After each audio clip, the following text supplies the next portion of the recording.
4K 30 and 2K 30 in the rear, and that's because HDR is on. If HDR is turned off, then you get 4K 60 in the front, 2K 30 in the rear. But I wanted to see how the HDR ran at night with reading plates, because there's a lot of complaints online that at nighttime, when your headlights hit the rear of the license plate without HDR, that it blows the plate out. Not sure why, because the A329pro did not have that issue, but we will see. And here is 4K 30 capturing a license plate as I went by a vehicle, and it's actually not as bad as I thought it was going to be. Pretty good.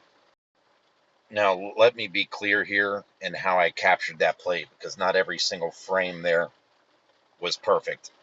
I had to bring the video into an app called Video Leap on my phone, and I'm sure there's other apps where you can go frame by frame and check out the license plate to see where you're extracting the plate information from. So it's not always going to be perfect, but it worked out pretty well. And yeah, so far, I mean, it's only been a couple of hours kind of fine-tuning the camera, but this is 4K 30, maximum bitrate, again, because it's on HDR.